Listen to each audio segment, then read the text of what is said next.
May inspirasyon po ako sa pag-akit ko. Unang-una po yung family, magulang ko, lahat sa bahay. Pangalawa po, yung hinahangaan ko.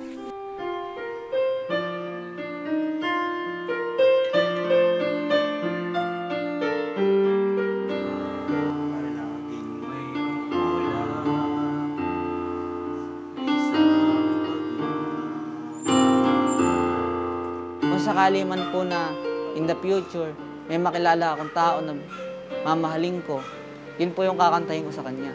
Napakahirap po. Paano pagka magtatapat na? Paano ko na po magagawa? Pagkaharap ko na siya. Baka pagtawanan lang ako, baliwalain yung sinasabi ko.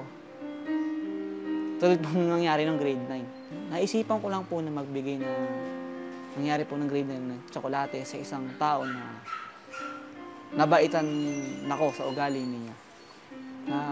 Wala po akong ibang intensyon. Bigyan ko lang siya, ganun. Gusto kong maranasan po yung nararanasan ng mga nakakakita. Na makipag-dinner date, mamasyal kami, maramdaman kung paano ba ang buhay pagka may girlfriend ka na, ganun.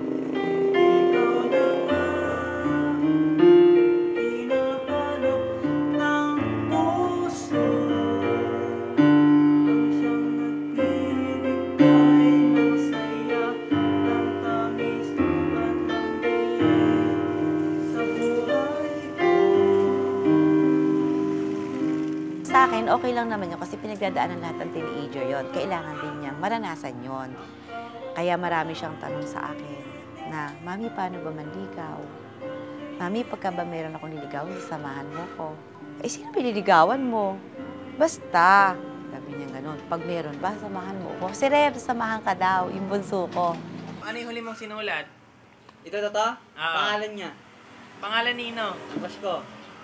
Anong letters nga? Nako. Hindi pwede. Malalaman niya.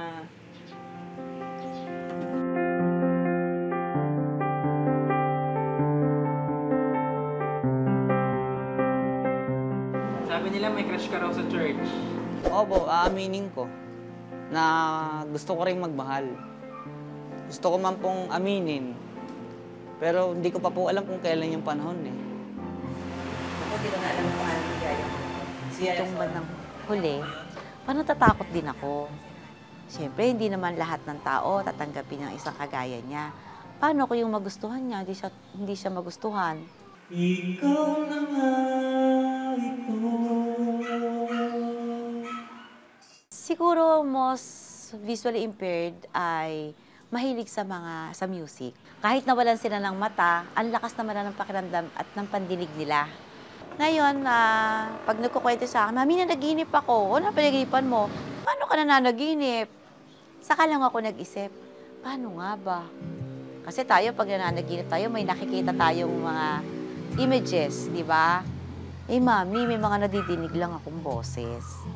So, siguro, ang ano ko doon, yung mga visually impaired, nananaginip din sila. Kaya lang, audio, through mga sounds. Bogi mo dito, oh. Gusto sana ni Renz na magkaroon ng basic knowledge sa piano.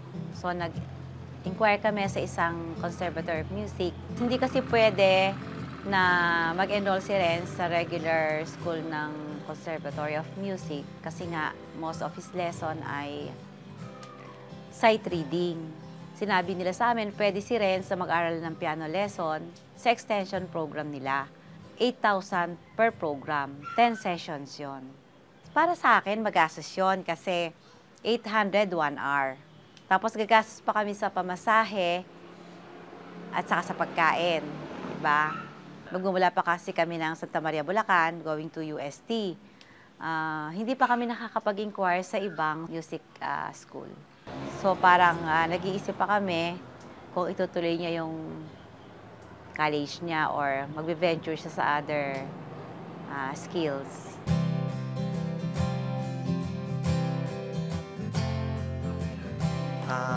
Ito nga po pala yung lamesa namin. So, itong lamesa kasi madalas patungan lang. Pero nagaganap dito pag may gatherings kami ng pamilya. Dito kami kumakain. Ang plano ko pong gawin, Magbablog ako ng kumakanta ako sa church. Pagka, for example po, kumita ako ng money, iipunin ko na po yan para sa pagtanda ko, ganun. Gusto ko pong subukan. Malaki po siguro maitutulong nito pagka may nagpadala at dumami yung views. So, meron naman din po kami lababo dito. Nandyan po yung lababo. Diyan po madalas yung hugasan ng kamay, toothbrushan, ganun. Yung pera pong maiipon ko is gagamitin ko sa pambili ng mga kagamitan ko, pag-aaral ko ng music.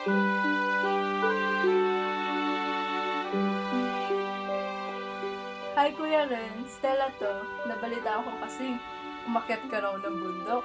Ang dami mo ng achievements. Just so you know, I'm very proud and glad for what you have achieved so far. Sana marami pa tayong beses na magkasama sa pagsiserve kay Lord. Basta i-pursue mo lang lahat ng gusto mong gawin sa buhay. Remember to keep the faith because nothing is impossible with God. God bless.